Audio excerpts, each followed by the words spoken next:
শয়তান নির্মূল না হওয়া পর্যন্ত অভিযান চলবে জানালেন স্বরাষ্ট্র উপদেষ্টা।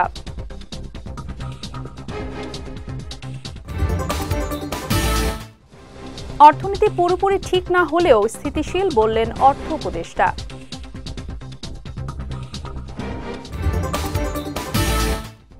এবং কোনো দলের পক্ষে বা বিপক্ষে থাকতে চায় না কমিশন বললেন সিইসি।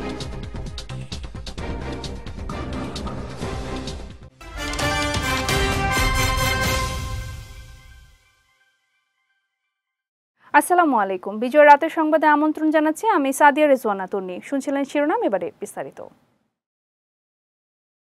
যতদিন পর্যন্ত শয়তান নির্মূল না হবে ততদিন পর্যন্ত অপারেশন ডেভিল হান্ট চলবে বলে জানিয়েছেন স্বরাষ্ট্র উপদেষ্টা অবসরপ্রাপ্ত লেফটেন্যান্ট জেনারেল মোহাম্মদ জাহাঙ্গীর আলম চৌধুরী। সকালে রাজধানী ফার্মগেটে খামার বাড়িতে মৃত্তিকা ভবন উদ্বোধন অনুষ্ঠানে তিনি কথা জানান। সাংবাদিকদের প্রশ্নের জবাবে স্বরাষ্ট্র উপদেষ্টা বলেন, যারাই দেশকে অস্থিতিশীল করবে এই অপারেশনে তাদেরকে গ্রেফতার করা হবে। এই সময় গাজীপুর পরিস্থিতি নিয়ে তিনি বলেন, গাজীপুরে যারা ছাত্র জনতার উপর হামলা করেছে তাদের অনেককে আইনের আওতায় আনা হয়েছে, বাকিদেরও শীঘ্রই গ্রেফতার করা হবে।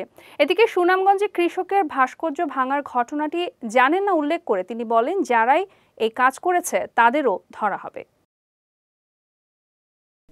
গাজীপুরে যারা এই ঘটনা ঘটাইছে তাদের অনেকেই আমাদের আইনের আওতায় নিয়ে আসা হয়েছে, অনেকে যে আইনের আওতায় নিয়ে আসা হয়েছে এবং যাদের আইনের আওতায় আনা হয় নাই তাদেরও খুব তাড়াতাড়ি আইনের আওতায় নিয়ে আসা হবে এবং তাদের যেন সর্বোচ্চ শাস্তি হয় এই ব্যবস্থা করা হবে। ডেভিল যতদিন পর্যন্ত শেষ না হবে ততদিন পর্যন্ত অপারেশন চলবে।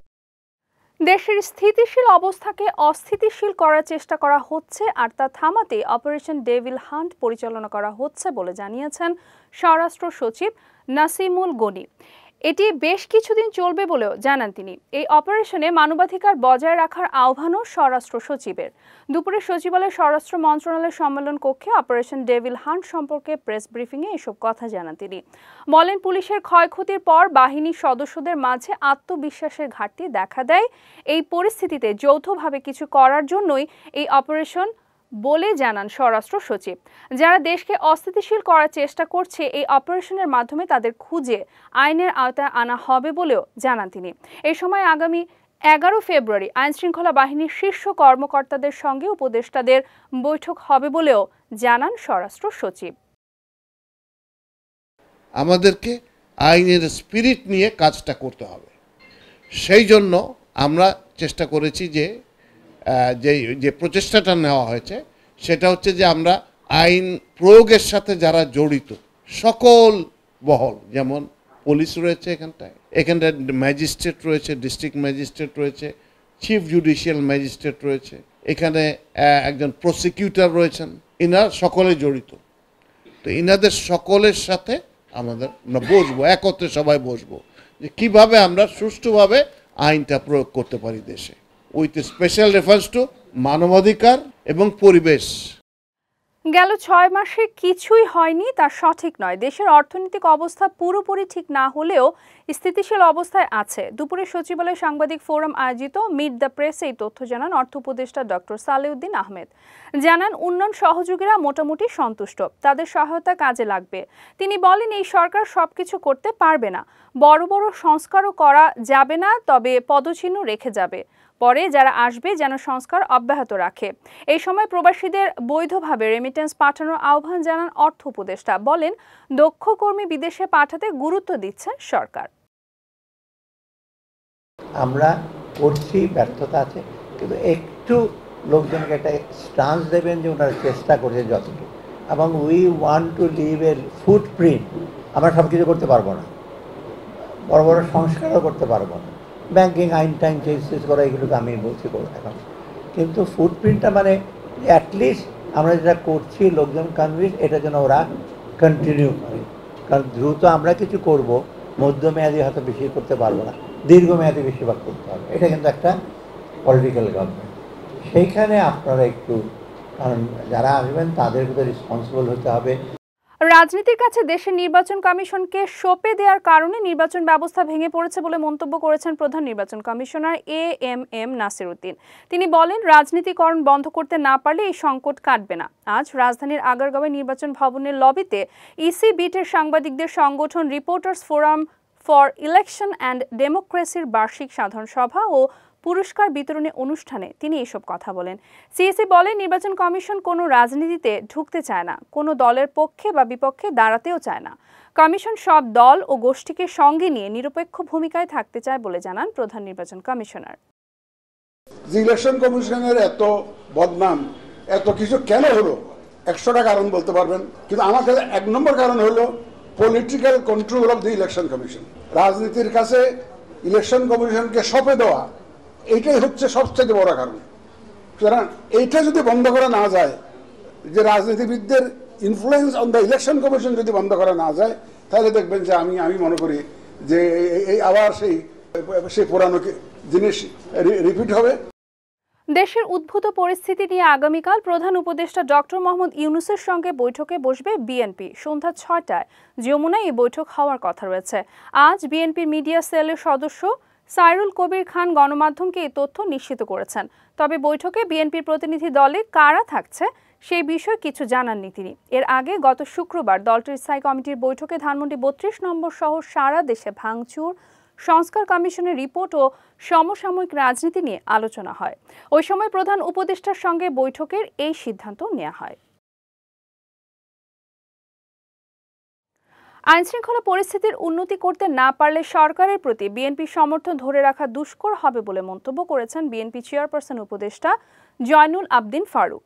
সকালে জাতীয় প্রেস ক্লাবে তৃণমূল নাগরিক কমিটির এক অবস্থান কর্মসূচিতে এমন মন্তব্য করেন তিনি। এ সময় প্রশাসনে এখনও আওয়ামী লীগের দোসররা রয়েছে উল্লেখ করে তাদের রেখে অপারেশন ডেভিল হান্টের মাধ্যমে টোকাই ধরে বিশৃঙ্খল পরিস্থিতি নিয়ন্ত্রণে আনা যাবে না বলেও মন্তব্য করেন তিনি।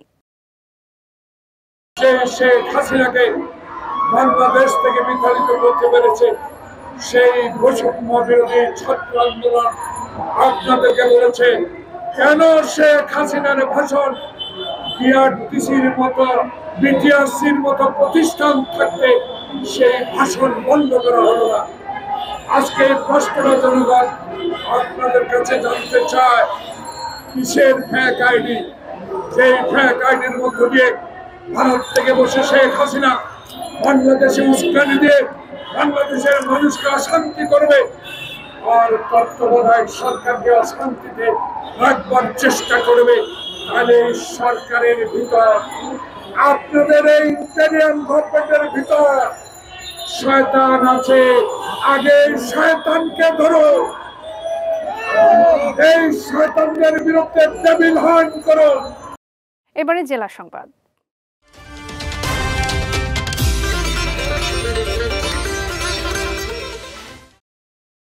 হাওরকে রক্ষা করতে হলে কৃষি জমিতে কীটনাশক ব্যবহার বন্ধ করতে হবে বলে মন্তব্য করেছেন মৎস্য ও প্রাণী সম্পদ উপদেষ্টা ফরিদ আক্তার।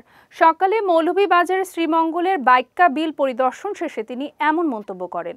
বলেন, হাওরে ধান উৎপাদনে কৃষকরা কীটনাশক ব্যবহার করায় সেই বিষ পরবর্তীতে মাছের মধ্যে চলে যায়। তাই হাওরের পাশে জমি চাষে কীটনাশকের ব্যবহার নিয়ন্ত্রণের পাশাপাশি মাছের প্রজনন বৃদ্ধিতে ইজারায় স্বচ্ছতা আনতে হবে। সেই সঙ্গে দেশীয় প্রজাতির মৎস্য রক্ষায় অভয়াশ্রম তৈরি করতে হবে বলেও জানান প্রাণী সম্পদ উপদেষ্টা। পরে তিনি এলাকাবাসীর সঙ্গে মতবিনিময় করেন। আমার কাছে যতগুলো তথ্য এসছে, আমার কাছে মনে হয়েছে যে হাওরকে রক্ষা করতে হলে এখান থেকে কীটনাশক অন্তত আমরা চাষ করি, ধানের চাষ করি, সব কিছু করি, কিন্তু কীটনাশক ব্যবহারকে নিয়ন্ত্রণ করতেই হবে। আর তাছাড়া অনেকগুলো বাঁধ, অনেকগুলো রাস্তা এমনগুলো যেগুলো পানি প্রবাহের ক্ষেত্রে বাধা সৃষ্টি করে, সেগুলোকেও আমাদেরকে পুনর্ভাবে চিন্তা করতে হবে। সীমান্তে আইনশৃঙ্খলা পরিস্থিতি নিয়ন্ত্রণে ও নিরাপত্তা জোরদারে সাতক্ষীরার কলারোয়ায় সুলতানপুর বিওপি উদ্বোধন করা হয়েছে। আজ নতুন ফাঁড়িটির উদ্বোধন করেন বিজিবির অতিরিক্ত মহাপরিচালক ব্রিগেডিয়ার জেনারেল মোহাম্মদ হুমায়ুন কবির। এই সময় তিনি বলেন, সুলতানপুর সীমান্ত ফাঁড়ির দায়িত্বপূর্ণ এলাকা উপজেলার চন্দনপুর ইউনিয়নের দক্ষিণে তালছাড়ি থেকে উত্তর বর্মিতলা পর্যন্ত বিস্তৃত। ফাঁড়িটি সীমান্ত সুরক্ষা, শান্তি শৃঙ্খলা, নিরাপত্তা বজায় রাখতে ভূমিকা রাখবে বলে আশা প্রকাশ করেন এই বিজিবি কর্মকর্তা। ফাঁড়ি উদ্বোধনকালে সাতক্ষীরা 33 বিজিবি অধিনায়ক লেফটেন্যান্ট কর্নেল মোহাম্মদ আশরাফুল হক ও সহকারী পরিচালক মোহাম্মদ মাসুদ রানা সহ অনেকেই উপস্থিত ছিলেন।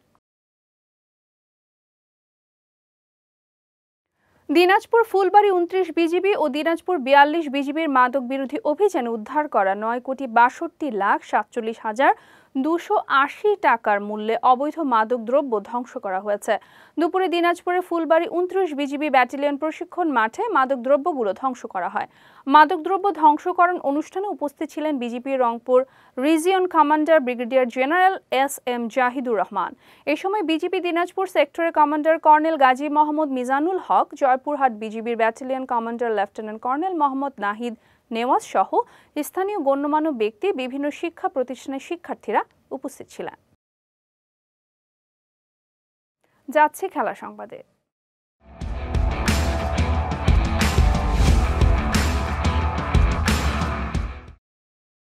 দুই ম্যাচের টেস্ট সিরিজে স্বাগতিক শ্রীলঙ্কাকে হোয়াইট ওয়াশ করার পর এবার ওয়ানডেতে মুখোমুখি হবে দুদল। দুই ম্যাচের এই সিরিজের জন্য 16 সদস্যের স্কোয়াড ঘোষণা করেছে ক্রিকেট অস্ট্রেলিয়া। তবে ইনজুরির কারণে টেস্টের মতো ওয়ানডে সিরিজেও খেলবেন না অস্ট্রেলিয়ার নিয়মিত অধিনায়ক প্যাট কামিন্স। এছাড়া চোটের কারণে চ্যাম্পিয়ন্স ট্রফির দল থেকে আগেই ছিটকে গেছেন মিচেল মার্শ, অবসর নিয়েছেন মার্কাস স্টয়নিস। তাই তাদের অনুপস্থিতিতে দলে ঢুকেছেন pacer Sean Abbott, Spencer Johnson, Ben Dwarshuis, leg spinner Tanveer Sangha, allrounder Cooper Connolly ও ওপেনার ফ্রেশার ম্যাকগার্ক ও অ্যারন হার্ডি। আগামী 12-14 ফেব্রুয়ারি প্রেমাদাসা স্টেডিয়ামে দুটি ওয়ানডেতে মুখোমুখি হবে দুদল। ভূমিকম্পের প্রায় 2 ঘন্টা পরে শুরু হওয়া ম্যাচে সুনামি বইয়ে দিয়েছিলেন লিওনেল মেসি। সকালে হন্ডুরাসে প্রাক মৌসুম ম্যাচে মুখোমুখি হয় মেসির ইন্টার মিয়ামি ও ক্লাব অলিম্পিয়া। ম্যাচে ক্লাব অলিম্পিয়াকে 5-0 গোলে হারায় মেসি সুয়ারেজের দল। ম্যাচে 27 মিনিটে প্রতিপক্ষের জালে বল জড়িয়ে প্রথম গোলটি করেন মেসি। এরপর সুয়ারেজের বাড়ানো বল জালে জড়িয়ে দলকে এগিয়ে নেন তিনি। ম্যাচের 44 মিনিটে ফেদেরিকো রেদোন্দো ও নোয়াহ এলেনকে দিয়ে গোল করান মেসি। এরপর 58 মিনিটে 4-0 গোলে ব্যবধান বাড়ান সুয়ারেজ। পরে 79 মিনিটে শেষ গোলটি করেন রায়ান সেইলর। এতে 5-0 গোলে জয় নিশ্চিত করে মেসির ইন্টার মিয়ামি। বিজয় রাতের সংবাদ শেষ করার আগে শিরোনামগুলো দেখে নিচ্ছে আরও একবার।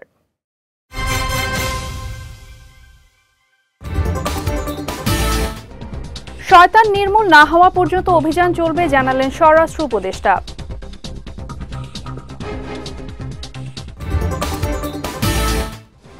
অর্থনীতি পুরোপুরি ঠিক না হলেও স্থিতিশীল, বললেন অর্থ উপদেষ্টা।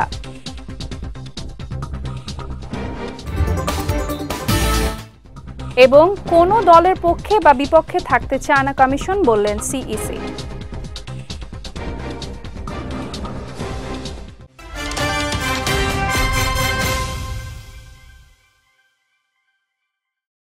বিজয় রাতের সংবাদ শেষে আজকের মতো আমি সাদিয়া রেজওয়ানা তন্নি আপনাদের কাছ থেকে বিদায় নিচ্ছি। আগামীকাল একই সময় নতুন সব খবর দেখতে চোখ রাখুন বিজয় টিভিতে। এছাড়াও আজকের বিজয় রাতের সংবাদের ভিডিও দেখতে পারেন আমাদের ইউটিউব এবং ফেসবুক পেজে। আমাদের ইউটিউব হলো youtube.com/BJTV অফিসিয়াল এবং আমাদের ফেসবুক পেজ হলো facebook.com/BJTV লিমিটেড। এতক্ষণ সঙ্গে থাকার জন্য ধন্যবাদ সবাইকে।